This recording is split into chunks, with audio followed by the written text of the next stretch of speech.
What's up, guys? Welcome back to the channel. So today we got a video on one of the big surprises that came out of 2024's Comic-Con, which is Marvel's first family, the Fantastic Four. First Steps. I think it's called First Steps. But before we get into today's video, please make sure you like, comment, and subscribe, and let me know in the comments section whether you are looking forward to this movie or not. Because honestly, after watching the scissor reel that they released at Comic-Con, and it was leaked on Twitter and Reddit if you have either of those apps, after watching it, I'm a little more hopeful than I was before. And simply because I don't feel like anyone can portray the Fantastic Four on the big screen how they should be portrayed. We've had 3 different movies in the recent decades that were very divisive. The first 2 movies were extremely divisive, and the third one, I don't think anyone honestly liked it. And Doctor Doom he looked like he was wrapped up in a trash bag. That Doctor Doom in the most recent Fantastic Four wasn't really Doctor Doom. So after seeing this, because I don't think Doctor Doom is a villain in this third or this iteration of the Fantastic Four, Galactus, I think, is going to be the main villain of this film, or the Herald of Galactus, which I found out is no longer being I think his name was Norrin Radd, the original Silver Surfer, or the most famous Herald of Galactus, Norrin Radd. It is going to be played or gender swapped by a female Silver Surfer, and Galactus does have a bunch of heralds. He's had males and females alike, but I don't think this is one of those characters that we've had in the comics that is a female herald. I think this is literally a gender swapped Norrin Radd. I don't know what her name in the movie is going to be, but she will be playing the Herald of Galactus. So we are getting that second Fantastic Four, Rise of the Silver Surfer, from earlier on in the 2020s, not 2020s, but the 2000s, and having Galactus come and invade and try to devour the planet, and the Herald being the primary villain of the movie. I'm very interested to see where this storyline or this arc for this Fantastic Four movie takes us. Now, there is an article that did come out, and I did want to read it. I did want to go over it, skim past it, but the director has come out himself and said that this will not be an origin film. These characters will already be established in the cinematic universe, which I do find kind of interesting, because this is Marvel's first attempt at making their standalone Fantastic Four movie, and we're not getting a proper introduction to these characters. So the director said one of the things we decided early on was not to do any origin story. One of the ways we're making it our own thing is we're not telling the story of them going up and being changed and starting our story there.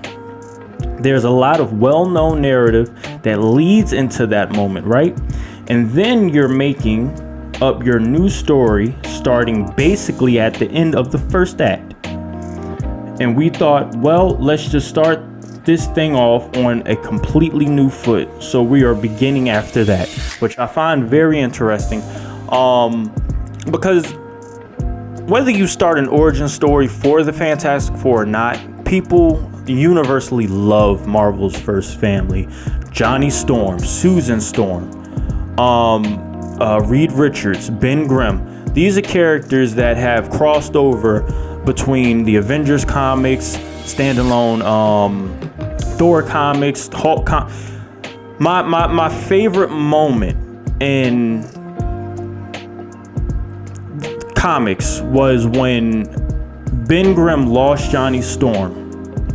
And we all know how strong Ben Grimm is. He's not on the level of the Hulk, but he is a very powerful character. And he was so emotional that Bruce Banner, Hulk, literally let him he let him take his frustration out on him, because he didn't want anyone else or anything getting hurt or demolished by the thing, which I really found as a wholesome moment in comics, because it really showed that although these characters are larger than life and basically aren't human, it humanized the characters. It gave them human emotions. It gave them grief. It gave them sadness. It gave them anger, and it showed that you don't have to just destroy everything because you can. And the Hulk being as powerful, and in the most powerful iteration, I think, is World Breaker Hulk, being one of the most powerful characters in Marvel's history, let himself become a punching bag so Ben Grimm could get all of those emotions out. I think was one of the greatest moments in comic book history, in my opinion. That's just my opinion. You don't have to agree with me if you don't want to, and I completely understand it. There are a bunch of great moments. Another moment we'll never see on screen is Odin's funeral, where everybody showed up. Even his biggest ops, which were the Celestials, showed up to his funeral. I would have loved to see that on the big screen, but we didn't get that. But hey, we're not talking about Thor, we're talking about the Fantastic Four. So this article is looking to the stars. The Fantastic Four director talks inspiration for the 60s set MCU reboot. The Fantastic Four First Steps made a big splash at San Diego Comic-Con 2024. With production set to kick off this week, director Matt Shakeham opened up about how the hotly anticipated superhero film or movie will pull inspiration from the space race. Okay? So if you don't know, they are talking about the real world event of the space race between the Soviets and the US, and that was around I think in the 1950s and or 60s. So they're pulling inspiration from that space race. While the previous 3 live-action Fantastic Four movies were all set in the year that they were released, First Steps will have a retro-futuristic 1960s setting, which will help differentiate the movie from its predecessors. While speaking with Entertainment Weekly, Shakeham teased how the movie's setting won't be the only thing pulled from that decade. Our movie is set in the 60s, kind of a retro future 60s, and it's a lot about the space race and about voyaging out there, Shakeham said. So First Steps is partly to do with the idea of exploration. Now, humans have always had this fascination with outer space. And it's a scary fascination because we haven't even explored the planet that we live on. We haven't even explored every crevice and cave and deep ocean river that we haven't explored this rock that we live on. But we are so fascinated with exploring the deep void that we are. It's just weird how fascinated we are with other galaxies, other stars, other planets, other suns, but we can't even explore our own planet. Humans have always had this fascination with exploring what's out there, and I don't know why, because it's scary. At least on this planet, if we find something new, it's like we have no choice to deal with it because we live here. But if we found something just as intelligent, or if not more intelligent, now the world can fall into chaos, because a lot of people are under the impression that we are the only ones in the known universe, which I think is one of the stupidest statements out of anyone's mouth. The fact that we are the only living beings in the known universe, just because we haven't found any other life, it's baffling to me. Shakeham also shared that the spirit of the First Steps was influenced by the real-world optimism of space exploration at the time. The comic was created in the early 60s, really at the same time that the space race was starting. So it is infused with that idea for looking to the stars and dreaming of a future where we would be space travelers, he continued. And so I really wanted to take all of that great stuff from the Apollo 11 and just imagine that instead of Neil Armstrong and Buzz Aldrin, it was the Storms and Ben Grimm and Reed Richards heading off into space. Now, that's something that I do find kind of interesting, because that space exploration is what opened them up to getting their cosmic based powers. Now, the Fantastic Four's powers are derived from cosmic energy, which leads me into my next point on, I hope the MCU goes the route of introducing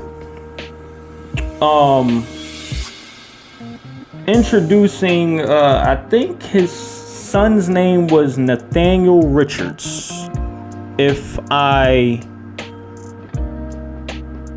remember properly. No, Franklin Richards. Nathaniel Richards is a King variant. Franklin Richards. And Franklin Richards is Reed and Sue's son, and this mofo can literally create universes and galaxy with his thoughts. There is a panel in the comic book where he sat in his room and created a whole galaxy. I think it was either a galaxy or a universe. And that is some God level shit that I think we need to see. Being that his first appearance was in the Fantastic Four Annual number 6 in November 1968, and this movie takes place in the 60s. I'm hoping now this is opening the opportunity that we do get Franklin Richards, because that would be awesome. And I think with Sue having him and no one knowing about his powers, that could cause them to either be sucked or kicked into the 616 MCU, our cinematic universe. Because this doesn't take place in our universe, this takes place in another universe, but somehow the Fantastic Four gets to this universe. And that then goes into my next I think it's mostly a question of, is Galactus gonna have the power to travel between multiverses? Which I think will be a very interesting way that they can go with that character. Instead of having multiple Galactuses and multiple universes, you can have, because Galactus is old as the universe himself. Okay? A lot of you may not know that, but Galactus is one of the oldest living entities in the universe. He was once a mortal man, but he was changed. And I think that would be a very good, you see, he was once a mortal man known as Galen of Tay. Galen merged with a being called this Sentence of the Cosmos.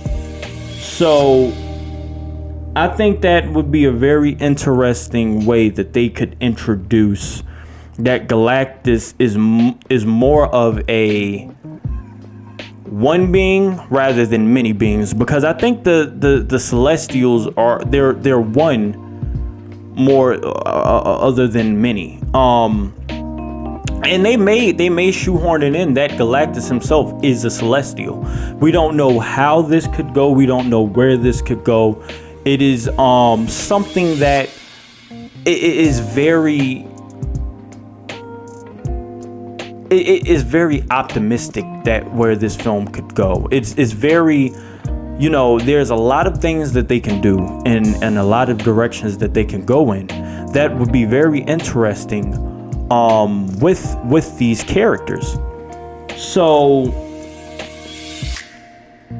I think that this film, if it's done properly, and I'm only concerned because this This director is the same director that directed WandaVision, which was an extremely divisive show on Disney Plus, because we thought it was going in one direction, then it went in a completely opposite direction, and then there was some articles that came out that some of the people that worked on that show didn't even know who the villain was that the fans were theorizing. They didn't know who the villain was, Mephisto was, and a lot of us fans were theorizing that Mephisto was behind a lot of what was going on, and then come to find out it was Agatha, and then that raised even more questions on why and how and reasons on, like, it was just confusing. So I'm hoping that now he has a little more creative control over what he's doing, and then that could give us something different than what he's even directed in the MCU. I do have a lot of confidence, because there was some info that came out that said they went to the desert, looked at different rocks to get the design of Ben Grimm's The Thing down, and really authentic. From what we saw from the scissor reel, it looked very optimistic. It looked very hopeful. It looked good. You know, it was it's a set piece set in the 60s. And in the 60s in actual human history is going to be very different than the 60s in this film. So it's going to be futuristic. It seems like Mr. Fantastic has like a Bill Nye the Science Guy type show from the scissor reel we saw. Ben Grimm, Johnny Storm is on a dating show where, you know, women pick candidates behind it's very 60s-esque, but it's futuristic. We have the Fantastic Four flying car. You know, I'm looking forward to it. I'm really looking forward to it and seeing where they go with this, and how this ties in with the larger MCU, the MCU. The one thing that I am hoping that we do get and are getting from this is that Galactus isn't just an entity. He is one of the original Celestials that went rogue and just started feeding on planets to sustain his life. Because at this point, Galactus is a god. He's one of the many gods of the MCU, one of the original gods of the MCU. So it'd be very interesting to see what they do with him, especially. I'm looking for, because he's bigger than we can even fathom, but we have to he basically, we see him a certain type of way so we can fathom what he looks like. We can't hear him speak. He speaks on a different frequency. You know, if he speaks, he'll kill us. So that is very interesting to see the direction that they go in with this character. From the scissor reel that we got, he did look menacing. It just showed his eyes, and it was just menacing. It was scary. It was like, whoa, for one. And he's being voiced by if you guys have seen The Green Knight, I think it was called, the dude that looked like a tree that was a knight. That actor that voiced that character is voicing Galactus. I forgot his name. But Marvel's first family will be portrayed by Pedro Pascal, Reed Richards, Mr. Fantastic, Vanessa Kirby, Sue Storm, the Invisible Woman, Joseph Quinn, Johnny Storm, Human Torch, and Ibn Mos Bacharach. I'm sorry if I slaughtered that. Ben Grimm, The Thing. Their casting was first announced by Marvel Studios on Valentine's Day. The foursome will be joined by Ozark star Julie Garner as Shalabal, the Silver Surfer. So it's going to be a different Herald. Okay, it's going to be a different Herald. The Silver Surfer, and Harry Potter alumni Ralph Ineson as Galactus, with John Malkovich Paul Walter Hauser and Natasha Lyonne cast in undisclosed roles. I think some of those are going to be maybe government officials or NASA officials, but it is a very stacked cast, and it is very exciting. Plot details remain largely under wraps for First Steps, although Quinn previously shared that he found the script for the Marvel reboot to be compelling and really brilliant. He explained, "I think that with the story of the Fantastic Four, it feels like we want to get this right. There are aspects of it that are very different to other Marvel films that felt very compelling to me. I'm delighted to have this opportunity." And it is honestly, for what it's worth, and with everything that Marvel has done as far as directors and actors and stuff, I would have to say, when you solely have the responsibility of something brand new, it could be compelling, because if your name is big enough, no, we can't even say that. I just hope Marvel has learned their lesson and they don't fuck this up. I hope Kevin Feige has learned his lesson. Don't fuck this up. You have cut back the amount of content that you're putting out per year. You've gone back to the drawing board. You're taking your scripts more seriously. I just hope that they give this man the opportunity to really show his vision, because all of this seems very compelling and interesting. But how much of this is really going to translate to the silver screen? That's the question. That's the question. This is one of the most exciting things that come out of 2024's Comic-Con, aside from the news that Robert Downey Jr. will be playing Victor Von Doom in the Marvel Cinematic Universe in a different universe. That is going to be a completely different video that I will be filming, and I have my thoughts, questions, and concerns on that topic.